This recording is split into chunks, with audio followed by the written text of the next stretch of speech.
Hey you, welcome to Sacrilegious Discourse. I'm husband. I'm wife. And together we're reading the Bible. Starting with Genesis and eventually ending with Revelations, we're working through every book and offering our atheist 2 cents. Or shekels. Yeah, those. We're asking questions and pointing out all the nonsense. We aren't academics or scholars. Nope. In fact, when it comes to religion, we really don't know anything at all. What we've learned so far is that God's a dick. Oh, he really is, isn't he? If you're interested in how we reached this startling conclusion, maybe start from episode 1. Otherwise, jump in anywhere. It's all good. Yep.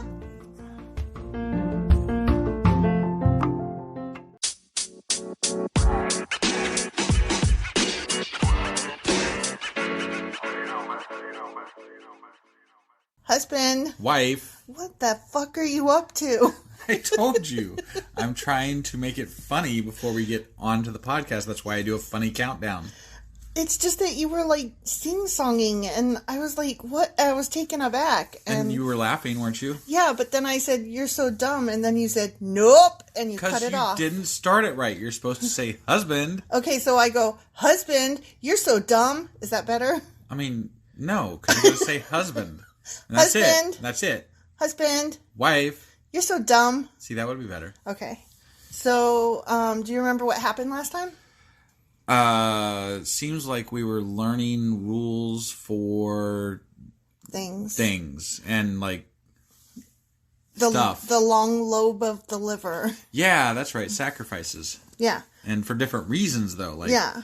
And sometimes you need a male and sometimes you need a female animal, but whether it's male or female, it needs to be unblemished and perfect. If you send unintentionally, yeah. If you dipped your toe in the wrong river, I don't really know, but there was a lot of shit. What if you accidentally peed the bed? I wonder if that's a sin. Probably. Like, you can't help that. I mean, you can help that. But I mean, when that happens to people. Right. Yeah. I mean, I don't know. That's sad. Yeah. But at least you would know you did it. Right. It wouldn't be something that you didn't know. Because we did question whether or not, and what would happen if you sinned, but didn't know you sinned and never found out you sinned. Right. Like, right. that sounds like a serious issue there. Well, God knows your heart. And he also knows whether you sinned or not. Fuck him. Ignorance of the law is no excuse. All right, what are we covering today? Leviticus chapters 5 and 6. You got to speak into the mic when you do that stuff. Okay, Leviticus chapters 5 and 6. Okay. All right. I couldn't remember the numbers, so I had to look away. Now it doesn't sound so echoey probably to them. Well, I had to look at the paper. Okay. Because I couldn't remember where we were. Got it. All right. Well, so just a couple of housekeeping notes here real quick. We have updated our podcast logo. Oh, yeah, we did. You did such a good job. I think it looks pretty sharp. Yeah. Although, as of right this moment, it has not yet updated on Google or on Castbox, I think. So, at least, and probably some others out there. But, like, iTunes has already got it picked up, and all the other major ones seem to have it good to go. It's a good logo. It's a good logo. So, you guys will see that soon if you don't see it already. And always be sure to visit us on sacrilegiousdiscourse.com and buy some product because we love that.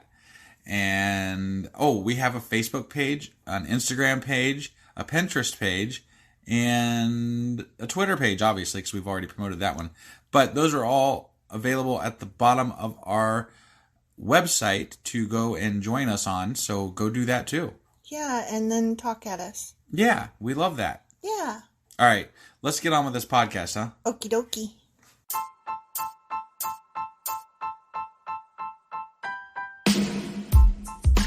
Hey, wife. Yes, husband.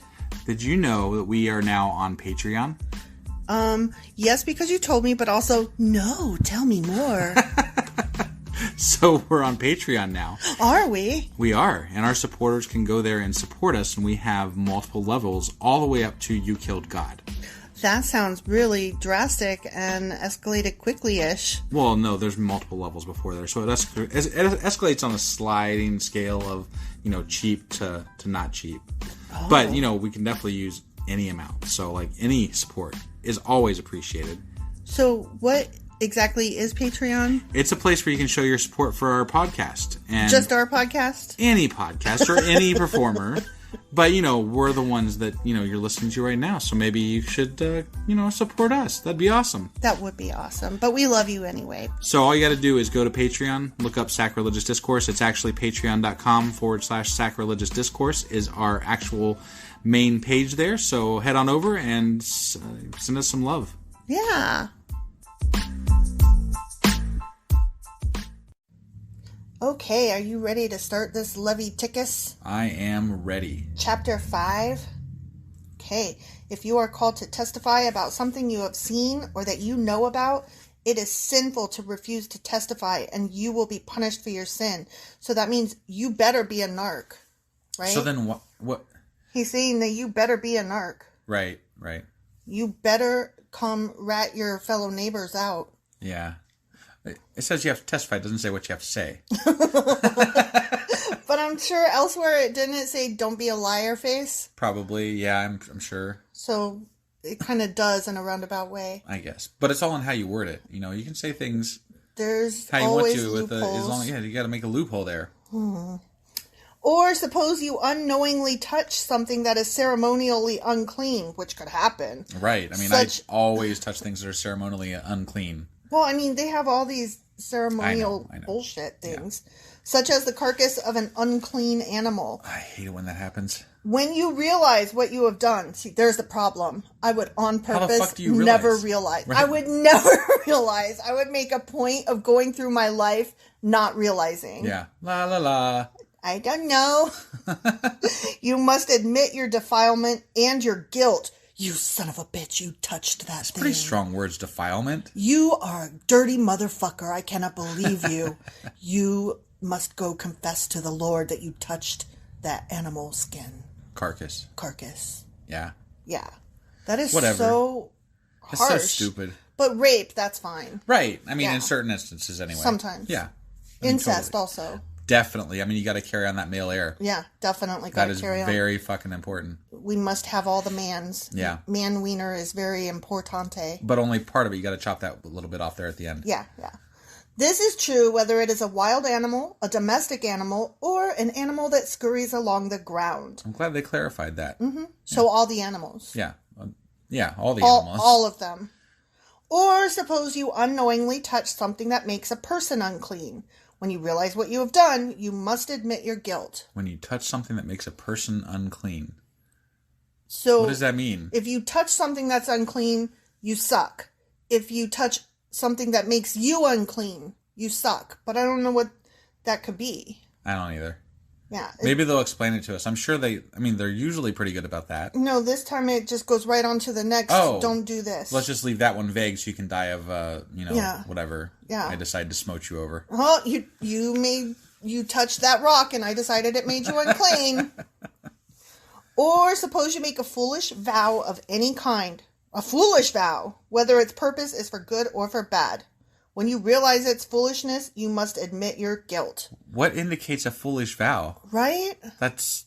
Like, most of the time if you vow something, it's not foolish because you're making a promise. Right. Like, such as, I promise with this rainbow never to flood you for 40 days and 40 nights. Or, I promise to be monogamous to you. Or, I vow to avenge your death or something. Well, it sounds to me like everybody sins on New Year's Eve night. Oh, yeah. With their yeah. empty, empty resolutions. New Year's resolutions. Eek. So they're making foolish promises and therefore they are unclean. Right. When you become aware of your guilt in any of these ways, you must confess your sin. Then you must bring to the Lord as the penalty for your sin a female from the flock, either a sheep or a goat. This is a sin offering with which the priest will purify you from your sin, making you right with the Lord. Isn't that one of the ones you could bring a bird to also? I think so, but I don't remember. There were so many different offerings, and I don't know if that's true. Bird fell under sin or if it was burnt. And it doesn't really matter. I'm not going to bring any animals to my... And I don't have a pastor or a priest, but if I did, I wouldn't bring it to him. You have no flocks. Right. But if you cannot afford to bring a sheep... Oh, there it is. You may bring to the Lord 2 turtle doves or 2 young pigeons as the penalty for your sin. 2 turtle doves. It's actually in the Bible. I know. How funny. That is funny. That's funny because I gave you shit for choosing turtle dove, and I said that nobody would have turtle doves. Yeah, damn it. It turns out... And now they choose turtle doves. Or 2 young pigeons. Yeah. One of the birds will be for a sin offering and the other for a burnt offering. You must bring them to the priest, who will present the first bird as the sin offering. He will wring its neck, but without severing its head from the body. That matters. It's important. Without severing the head from the body? He'll wring its neck. So you just like... Yeah. Okay. Exactly. Right. They can't see what you did. No, I know. But they know the movement that goes with that noise. Right. Yeah. That's what he did. Yeah. Whatever you're imagining, that's what he did. Well, not whatever, but, within reason. Oh, my God. Then he will sprinkle some of the blood of the sin offering against the sides of the altar, and the rest of the blood will be drained out at the base of the altar. This is an offering for sin. The priest will then prepare the second bird as a burnt offering, following all the procedures that have been prescribed. Through this process, the priest will purify you from your sin, making you right with the Lord, and you will be forgiven. I love it. Getting just forgiven. What I wanted for Christmas. If you cannot afford to bring 2 turtle doves, 2 turtle doves, or 2 young pigeons, you may bring 2 quarts of choice flour for your sin offering. Wow, this has gone like they're bargaining like here. Rocks. Just like, bring some rocks. What do you got? What do you have? Toenails. Do you have toenails? I would always just bring flour, unless it progresses lower, and then that's what I would bring. Right. Since it is an offering for sin, you must not moisten it with olive oil or put any frankincense in it. Oh, I wouldn't. Yeah, I wouldn't. Why? I would give it just to straight you up. straight. Straight up flour. Take the flour to the priest, who will scoop out a handful as a representative portion. Yeah, you struggled with that word. Shut up. Representative portion. You shouldn't make fun I of shouldn't make people. fun of stuttering. You're right. That was bad. I apologize. I don't actually think badly or of anything of stutterers, so that was really bad. I didn't mean to stutter. I was just giving you shit because you fucked that up pretty bad. You don't even read. I always read these. If you read it, it would be so much worse. We should do one where I read. Oh my God, we should do one where you read, so that they can see how bad you are, and then that you have no right to make fun of me ever. Right. But that'll be the one time I shine, just because that's how my life goes. It's true. Yeah, it's true. They'll be like, we need him to read more often. Oh my God. He's awesome. Yeah. Well, you be careful what you wish for, people. He will burn it on the altar on top of the special gifts presented to the Lord. It is an offering for sin. Through this process, the priest... God, I am stuttering, though. Through this process, the priest will purify those who are guilty of any of these sins, making them right with the Lord, and they will be forgiven. The rest of the flour will belong to the priest, just as with the grain offering. To be fair, that sentence kind of sounded like it came out of Mr. Popper's Penguins. Yeah, and it had the a lady lot that of... uses all the peas. Yeah. It's like perfectly... Practically perfect. And, right. And piss poor performance, private. Right. And all that. Yes.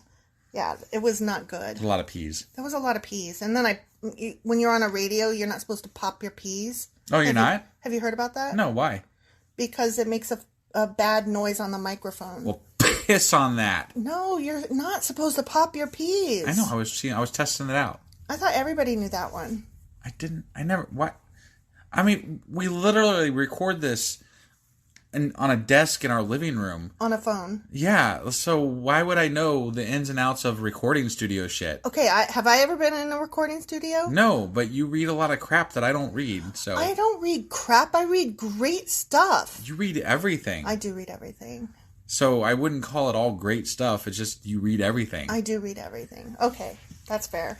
I don't know where I picked up that little nugget, but I just thought everybody knew you don't pop your peas in the microphone. I knew that they have, on fancy microphones, there's a diffuser to soften some of those hard edges on words, but... See, I didn't know that because I don't... That's equipment. We have one. I don't do equipment. I just don't use it because it sucks. Well, the cat agrees that it sucks. Yeah. Yeah, tell him. Tell him how much it sucks.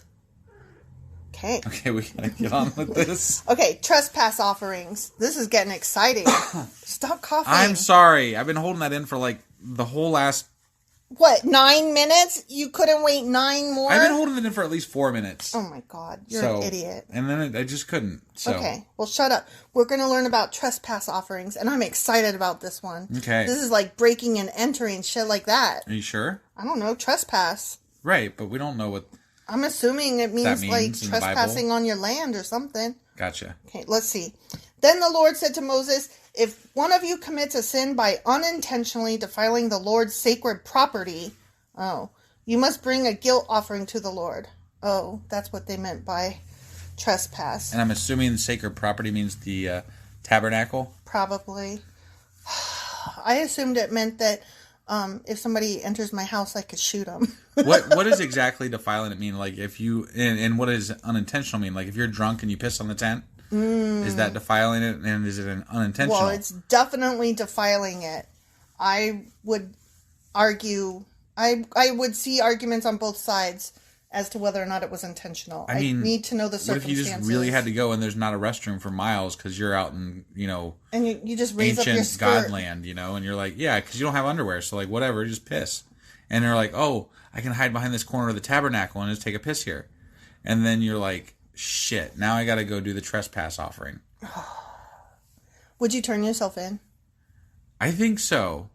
In those because times? There were so many rules, and if somebody like accidentally saw you doing that, like on purpose saw you doing that, accidentally, whatever, and they turned you in and you didn't turn yourself in, then you're probably like 10 times as bad. Right. 10 times the punishment. So I think probably you would narc on yourself. Well, they killed a lot of people back then, I wouldn't worry about somebody else seeing me because I would just be like, shh. And I bet that they would keep my secret. Why do you bet that? Because that means that I owe them, I'll keep your secret. Okay. And I'm betting that they made all kinds of trades back then.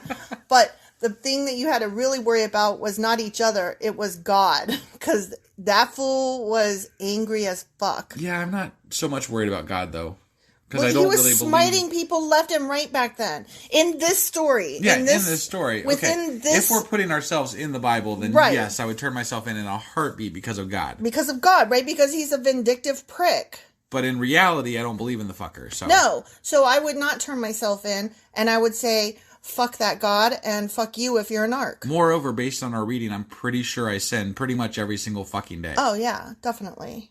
And I'm a good person. I know. Could you imagine? Speaking, Could you imagine if you were really, like, even slightly evil? Right. And you're not. You're a really nice guy. Right. Wow. Yeah. You're going to hell anyway, so... I mean, yeah, people have told me that my whole life, so... That is, like... And that's without even admitting I'm an atheist. That's an excuse for a lot of people to lead a hedonistic lifestyle. Because they're like, if I'm going to hell anyway, I might as well sin all the way. But generally, that's not the case. Most people that I know that do not believe in God are actually better people. Better behaved and more kind. And what the religious people I know are. I think it's because you have a much better understanding and agreement with yourself of your moral code. Well, you've actually thought about it. Yeah. You're not just taking the word of some higher power. You actually think about those things yourself and what they mean to you. Right. And you come to your decisions and what you can and can't live with and what you can and can't look yourself in the mirror. Right. Whether you can sleep at night. That kind of thing. Right. Yeah. I agree with you. Yeah. The offering must be your own ram with no defects, or you may buy one of equal value with silver as measured by the weight of the sanctuary shekel. You must make restitution for the sacred property you have harmed by paying for the loss plus an additional 20%. Damn. They collected interest. They were doing maths back then. That's bullshit. They're like, doing... Not only are you going to pay us back for that, you're going to pay us above and beyond, and you're going to get us a ram. So get on that, motherfucker. Yeah. When you give the payment to the priest, he will purify you with the ram sacrificed as a guilt offering, making you right with the Lord, and you will be forgiven. Suppose you sin by violating one of the Lord's commands. Even if you are unaware of what you have done, you are guilty and will be punished for your sin. For a guilt offering, you must bring to the priest your own ram with no defects, or you may buy one of equal value. Through this process, the priest will purify you from your unintentional sin, making you right with the Lord, and you will be forgiven. This is a guilt offering, for you have been guilty of an offense against the Lord. You know what that sounds like? That sounds like, well, you should really give me a ram just in case you unintentionally sinned, and this will cover you. Right? Like, they could extort pretty much anybody for that. Yeah, that's what the word I was looking for, extortion. Right. They were just like, I'm sure you did something wrong today. Right, because, I mean, like we were just saying, I'm sure I sin every day. Yeah. Like, there's how too could many you fucking not? rules, How could you not? I'm sure that these people were just like, yeah, I'll take your ram. Right? Yeah. And the 20% above and beyond what it costs to fix this thing that you defiled accidentally. Yeah. Like, so you did it accidentally. We're going to take 20% more than it costs to fix it, and we're going to take a ram from you. Sucks to be you. Right? Like, wow, if you're poor, I'm going to kick you while you're down. That sounds like what they did a lot. That sounds like it's lived. Yeah, and God's like cool with it. He's like, yeah. He's like, corporate America and capitalism all the way. Woohoo! Be like Little Nas X and ride that stripper pole all the way down to hell. I saw some quote or something, not a quote, but like something about how God needs his sin money, but like, his payment for sin, but we can't feed the starving children. Yeah, exactly. Why? Why? Because the church has to keep its lights on. That's more important than the starving children. Yeah, fuck that. Paying the electricity bill is more important than feeding children. I mean, that's the truth. Right? That is part of the hypocrisy that I hate. They have to pay the landscaper to come mow their lawn and tend the church garden. Right. The bushes that surround the building. Yeah. Yeah, they pay somebody to do that. And so they have to pay that person and for that work to be done more than they have to feed hungry children, because appearances are everything. I mean, let's if I was going to be a priest, and there's no way in hell I would be. Well, might if it was like the flying spaghetti monster. Sure, but let's just hypothetically, right? Yeah. Hypothetically, in my ideal Christian universe, if I was going to be a priest or a pastor or whatever the fuck I am, I think I would live like a pauper. Like I would live in the church. I would not ask for anything above and beyond, and I would want to I would not be the focus of the church. I would want to be the focus of my church would be like outreach and help and why is that not the case most of the time? Because they they're own more private jets and islands and shit. Right. And but even like local churches, they're more interested in their people that come every week and putting on that show for them than they are in helping people. Now, that's not to say they don't do food drives and they don't do helpful things. They do. But they also pay for equipment for their quote-unquote worship band. Right. Yeah, there's so many costs. If this is about helping people and betterment of society and betterment of people and bringing people to God, your main focus should be outreach to anybody who would listen. Ever. And anybody you could help. That's just my opinion. Not a new guitar. Right. That's just my opinion. Not a new... I'm sorry, I got distracted because the cat is hugging your arm. She's biting my arm. But she's hugging it while she's... Yeah. She's play biting it while she's hugging it. Yeah. It's kind of adorable. Right. Oh my God, I'm dying of cute. Anyway, God sucks, and that's the end of Leviticus chapter 5. Okay, well, let's get on to the next chapter then. All right.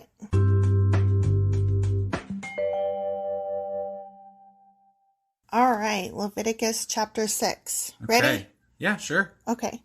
Then the Lord said to Moses, suppose one of you sins against your associate and is unfaithful to the Lord. Suppose you cheat in a deal involving a security deposit, or you steal or commit fraud, or you find lost property and lie about it, or you lie while swearing to tell the truth, or you commit any other such sin. So like standard business practices? Right. So if you're a Republican, if you're a lawyer looking for a loophole, if you're like basically any man I've ever known, mostly, but not you, if you have sinned in any of these ways, you are guilty. You must give back whatever you stole, or the money you took by extortion, or the security deposit, or the lost property you found, or anything obtained by swearing falsely. Hold on now. If you thought you wouldn't ever even do it if you didn't think you could get away with it. Right. So obviously, since they have to cover this in here as a thing, people thought they could get away with it. Yeah. And they probably often did. Yeah. And it only got called out when the church didn't like it and thought, hey, we're going to fuck this person over because we don't like them, and we're going to make them pay back for that shitty deal they did with that other person that we do like. Right, exactly. That's what it sounds like to me. It's a law on the books specifically used to be allowed to pull over black people and shoot them. Right. I'm sorry. Was I talking about today's? I switched over because politics, and that's what's happening. But yeah, it's a convenience law who gets applied to whoever they want to apply Whoever to. is the downtrodden. Right. Always. And it's always the poor. Or somebody who did something they didn't like. Yeah. You know? That's true. You must make restitution by paying the full price plus an additional 20% to the person you have harmed. On the same day, you must present a guilt offering. As a guilt offering to the Lord, you must bring to the priest your own ram with no defects, or you may buy one of equal value. I think it's funny that interest is built into the Bible. I know. That's what I was thinking. Like, I cannot believe they're talking about taxes, interest. Right. This is ridiculous. Yeah. This is ridiculous. Through this process, the priest will purify you before the Lord, making you right with him, and you will be forgiven for any of these sins you have committed. But what if you took something that was, like, really valuable of mine, like a personal tchotchke that was, like, you know, sentimental value, right? Right. And then you got caught, and the church made you give it back plus 20%, and then you did your ram and your offering, you know, whatever, your sin offering, and blah, blah, blah. And it says, okay, you're right with God, and you're forgiven.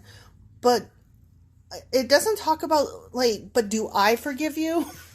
Like, I'm still pissed off because you took my shit, and it was important to me. Well, they're not talking about whether or not people forgive them. They're talking about whether God forgives them. And that's what I'm saying. Like, this whole thing is, like, but I'm the wronged party, and I'm still mad.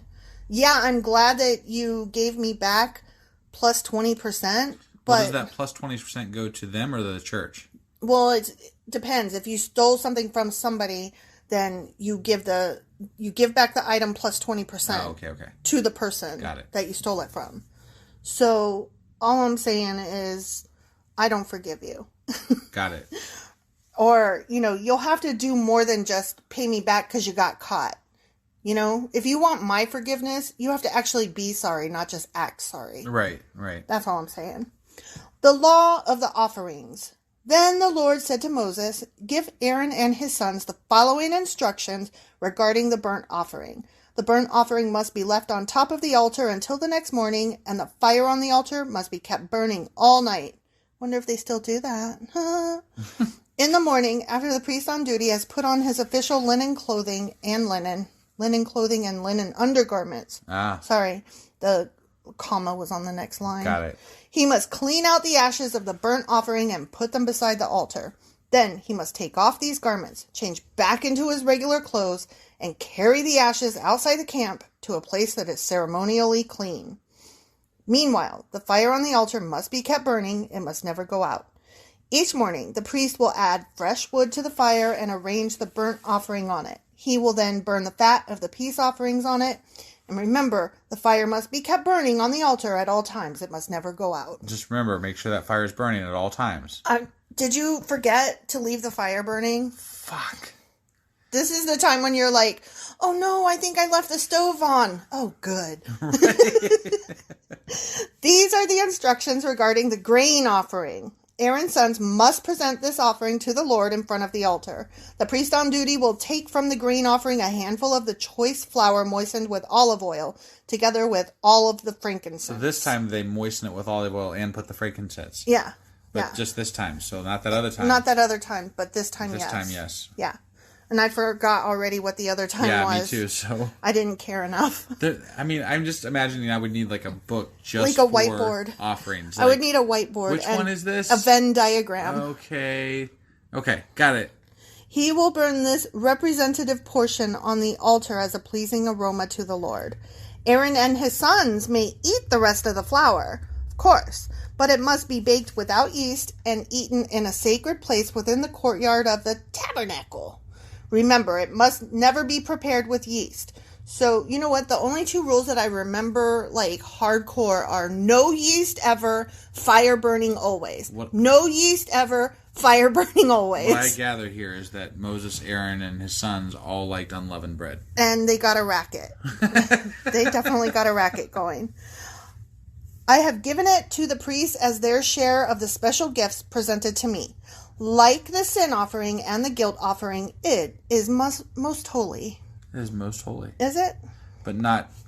What was the other one? There's like levels of holiness, right? I don't remember. I don't either now. It was... But there was definitely like types of holiness. Yeah. It was all in Genesis where they were like, you know, most holy. Kind of holy, right, somewhat holy. And then there was a holy ab. Yeah, and a holy ab. From the tribe of Dan. From the tribe of Dan, that's right. Any of Aaron's male descendants may eat from the special gifts presented to the Lord. Of course they can. This is their permanent right from generation to generation. Anyone or anything that touches these offerings will become holy. I really want to understand how the guy that made the golden calf still has the right to take all this shit from all these people and eat it. Because the people let him. It seems like such bullshit. Like, if I was one of those people, I'd be like, wait a second.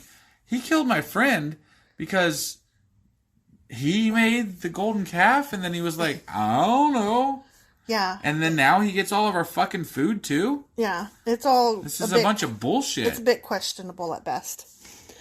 Then the Lord said to Moses, on the day Aaron and his sons are anointed, they must present to the Lord the standard grain offering of 2 quarts of choice flour, half to be offered in the morning and half to be offered in the evening. It must be carefully mixed with olive oil and cooked on a griddle. Then, like a griddle, like the kind that they have at Waffle House? Probably, yeah. That's interesting. I mean, not like the one at Waffle House, but, you know. Because I'm picturing, like, these people that live in the desert with their sandals and robes and no underwear and, you know, they can't go upstairs because somebody might peek up their dress. Yeah. And they got a griddle. Right. And then, like, the Waffle House visor. Yeah. Exactly. Okay, wait. Did you lose your place? I did. No. I did. I hate it when that Then happens. the Lord said to Moses, on the day Aaron and his sons are anointed, they must present to the Lord the standard grain offering of 2 Didn't quarts. You just read that? I did. Offered in the evening. Oh, yeah. Cooked on the griddle. Then. Yeah. Then slice this grain offering and present it as a pleasing aroma to the Lord. In each generation, the high priest who succeeds Aaron must prepare this same offering. It belongs to the Lord. It must be burned up completely. This is a permanent law. Period, bitches. Permanent law. You're popping those peas too much. I am popping those peas to let you understand that it says permanent law. Well, I still wonder what happens if Aaron's line dies out. I don't know. I really don't know. I just got bit by my cat again. She wants to sit on your lap, and you're not letting her. I know. That's just to be clear, she bites nicely. She's a nice biter. She's like, hey. It's more like gumming. It's kind of sweet. Like except with sharp teeth. Right, but it's never like intentionally rough or hurtful. All right, Bible, no cat. You're the one that mentioned her. I know, because I just got bit. Oh my God! Well, tell her to stop or let her sit in your lap. Kitty cat, please stop biting me. She wants in your lap. No. Well, then she's going to keep biting you. Okay. All such grain offerings of a priest must be burned up entirely. None of it may be eaten. Then the Lord said to Moses, give Aaron and his sons, all the Aarons. All the Aarons. All the Aarons and all the sons, the following instructions regarding the sin offering. The animal given as an offering for sin is a most holy offering, and it must be slaughtered in the Lord's presence at the place where the burnt offerings are slaughtered. The priest who offers the sacrifice as a sin offering must eat his portion in a sacred place within the courtyard of the tabernacle. Yeah, I know. Anyone or anything that touches the sacrificial meat will become holy. No shit. It's like you've read this before. Yeah, I mean, you know. If any of the sacrificial blood splatters on a person's clothing, the soiled garment must be washed in a sacred place. If a clay pot is used to boil the sacrificial meat, it must then be fucking broken. If a bronze pot is used, it must be scoured and thoroughly rinsed with water. Wow. Wow. I can't get over the fact that they have to wash clothes in a holy place. Right? Like, it has to be a holy place where you wash clothes. Yeah. That's weird. Right? Like, why? Who cares? Did somebody bless this goddamn laundromat? Yo, can somebody get over here and do a quick bless? Hey, can you bless these quarters? I got to put them in real quick. Hang on. Thanks. Any male from a priest's family may eat from this offering. It is most holy. But the offering for sin may not be eaten if its blood was brought into the tabernacle as an offering for purification in the holy place.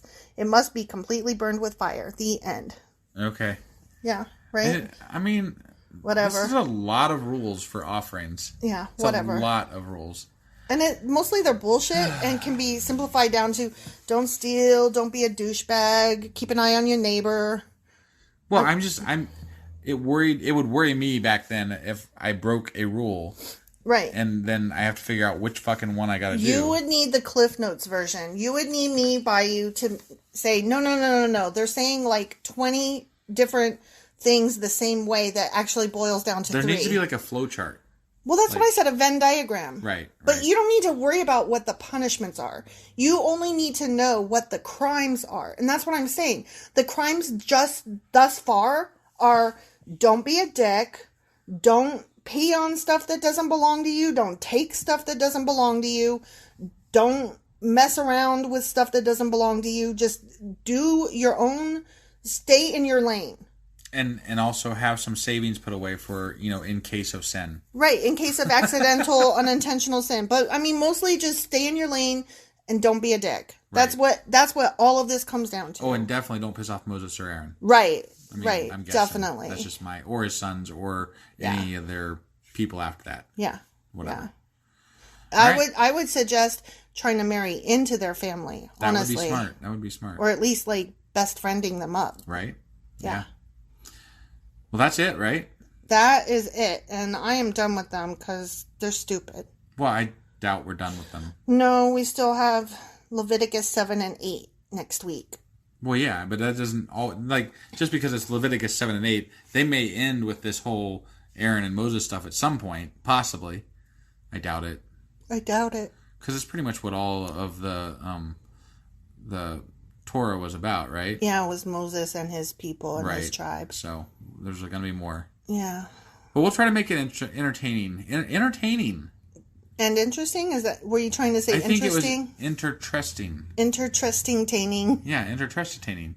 Intertrustitating. Oh, I like that. Intertrustitating. Yeah. Intertrustitating. Something.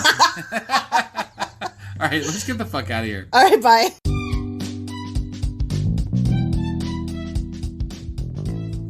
Husband. Wife. Can I say the things now? Yes. Okay.